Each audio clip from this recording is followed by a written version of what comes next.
हिंदी गुरु channel देखने वाले मेरे सभी व्यूवर्स को योगी सुरेंद्र सिंह की तरफ से सत श्री अकाल एवं प्यार भरी नमस्कार। दोस्तों, आज मेरे पास बहुत सारे मैसेजेस आए।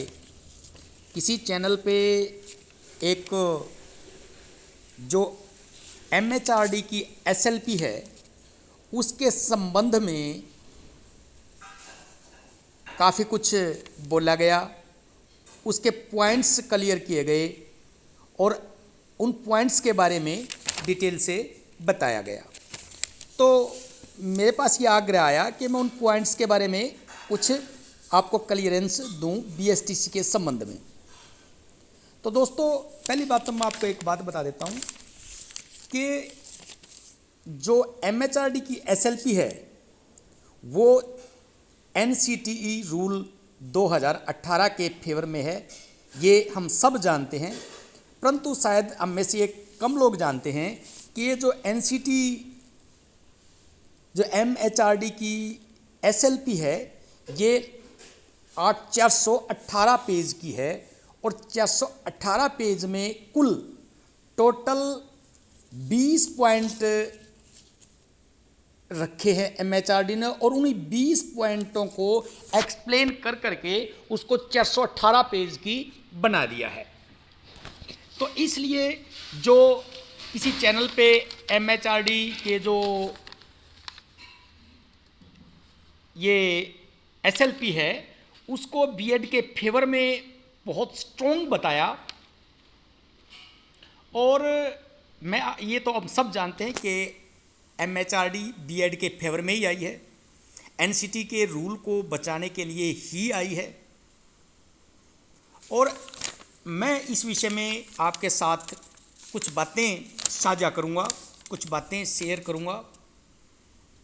तो इससे पहले कि जो दोस्त चैनल पर नए आए हैं वो चैनल को सब्सक्राइब कर लें और वीडियो को ज़्यादा से ज़्यादा शेयर कर दें, लाइक कर दें और बेल आइकन पर ऑल पर क्लिक कर दें।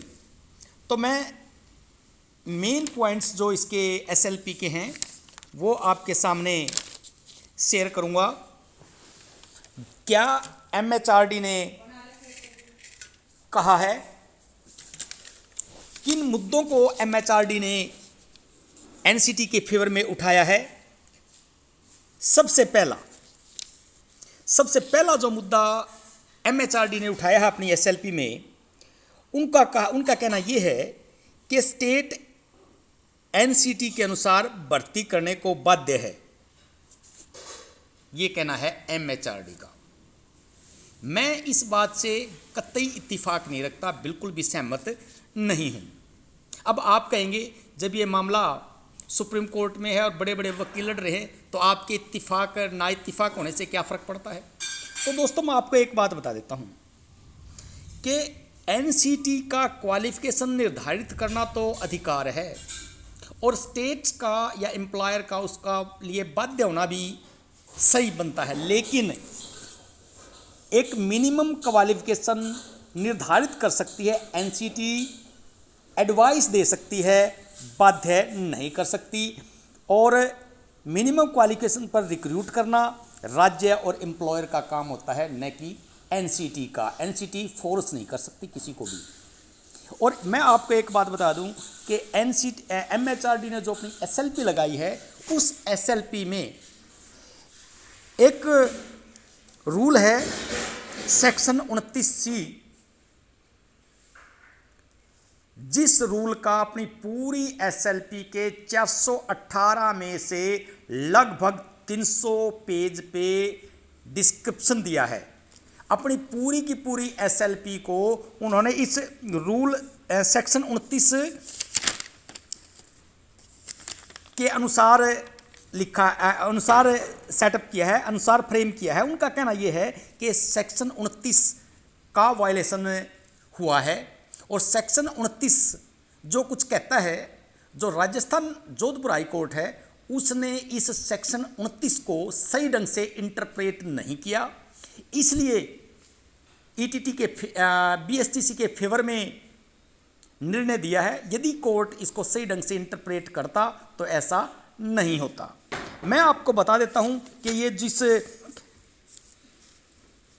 सेक्शन 29 के दम पर एमएचआरडी सुप्रीम कोर्ट में आई है, वो सेक्शन कहता क्या है?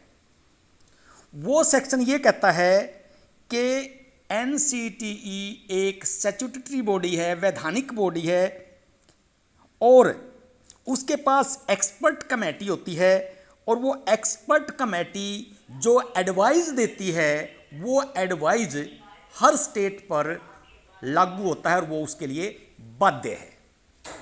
ये जो सेक्शन 29 है वो कहता है। अब इसमें दो बातें हैं। पहली कि वो एडवाइजरी बॉडी है, कंपल्सन बॉडी नहीं है। ये वो खुद रूल कहता है कि स्टैट्यूटरी एडवाइजरी बॉडी और एडवाइजरी बॉडी के किसी रूल को मानने के लिए स्टेट बाध्य नहीं है। ये उसके अंदर ही निहित है एक बात। दूसरी सबसे महत्वपूर्ण बात, जिस बात को बार बार एमएचआरडी उठा रही है, एमएचआरडी का कहना है कि जब बीएड 2012 तक अलाउड थी तो अब क्यों अलाउड नहीं? उस वक्त टीचर अवेलेबल नहीं थे, इसलिए स्पेशलिस्ट टीचर अवेलेबल नहीं थे, इसलिए अलाउड थी। आज स्पेशलिस्ट ईटीटी टीचर अलाउड हैं, बीएसटीसी टीचर अलाउड हैं, प्राइमरी के लिए टीचर अवेलेबल हैं, इसलिए इनकी कोई ज़रूरत नहीं है। एक और महत्वपूर्ण बात जो एमएचआरडी ने उठाई है, उनका कहना यह है कि जितने ज़्यादा कैंडिडेट होंगे, जितनी हायर क्वालिफिकेशन होगी, उतनी ही ज़्यादा क्वालिटी एजुकेशन प्रोवाइड करवाई जाएगी। ये बात तो हर कोर्ट में उठती है। ये बात तो सुप्रीम कोर्ट ने भी क्लियर की है कि बीएड और जेबीटी दोनों अलग अलग क्वालिफिकेशन है, और बीएड कोई हायर क्वालिफिकेशन नहीं है। बीएड कोई हायर क्वालिफिकेशन नहीं है कि उस हायर क्वालिफिकेशन के आधार पर कोई एक्स्ट्रा नॉलेज बीएड वालों को होगी हो, ऐसा कुछ नहीं है। उन्होंने एक अलग ग्रुप एज के लिए एजुकेशन प्रोवाइड करने का ट्रेनिंग की है, और उन्होंने एक अलग एज ग्रुप के, तो दोनों बिल्कुल डिफर हैं।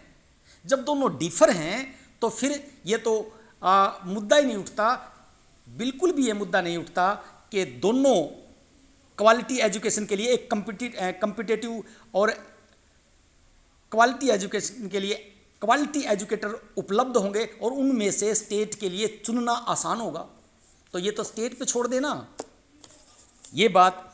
और एक बात, रामशरण मौर्य केस का हवाला अपनी एसएलपी में प्रमुख रूप से एमएचआरडी ने उठाया है।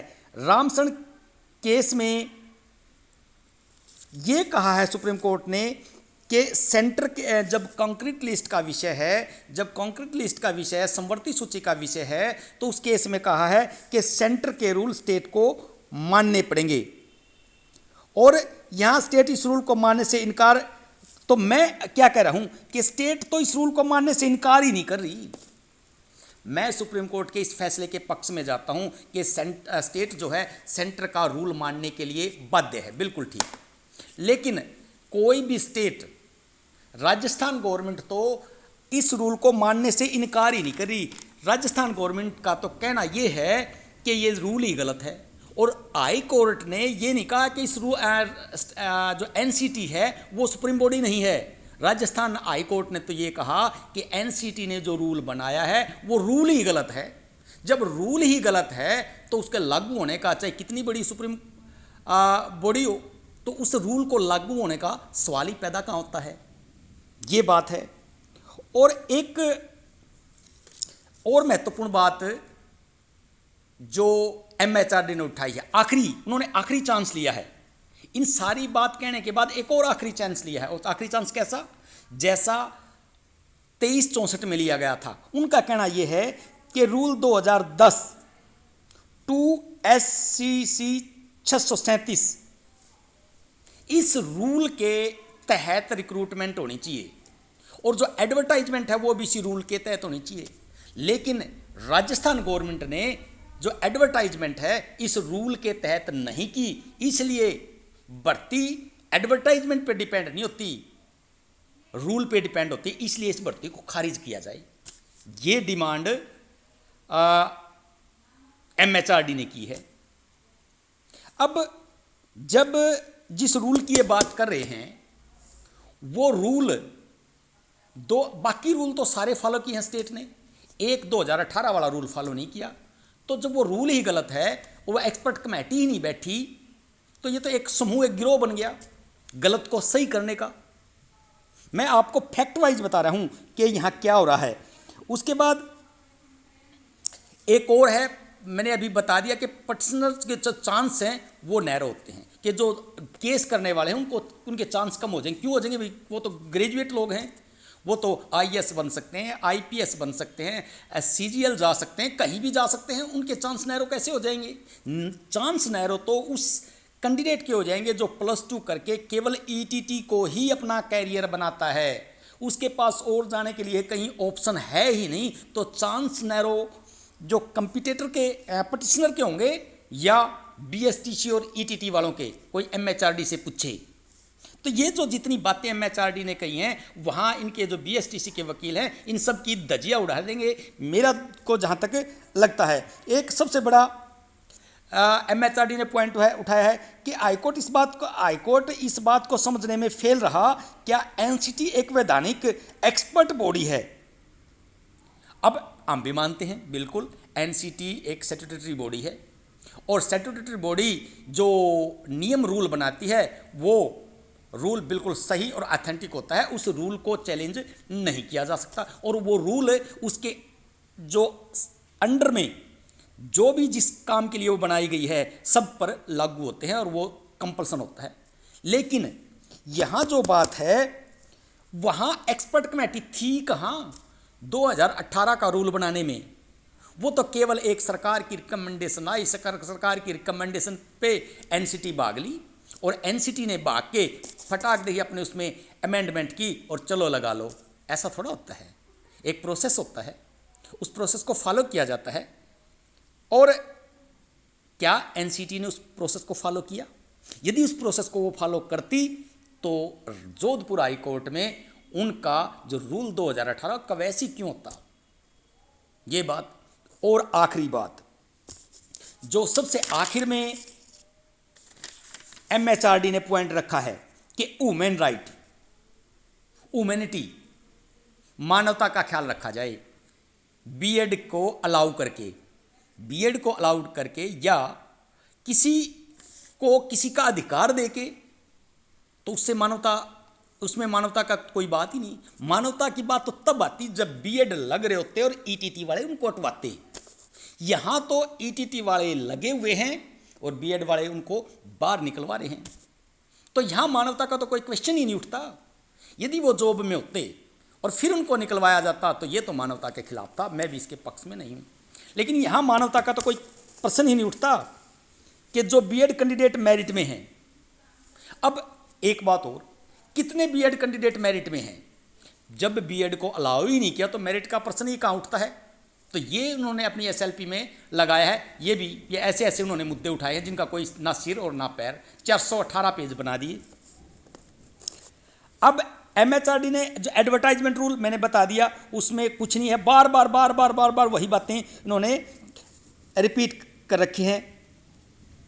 अब एक आखिर में जो सबसे बड़ी बात सामने आई है कि ये एक पॉलिसी मैटर है और पॉलिसी मैटर में कोर्ट हस्तक्षेप नहीं कर सकता।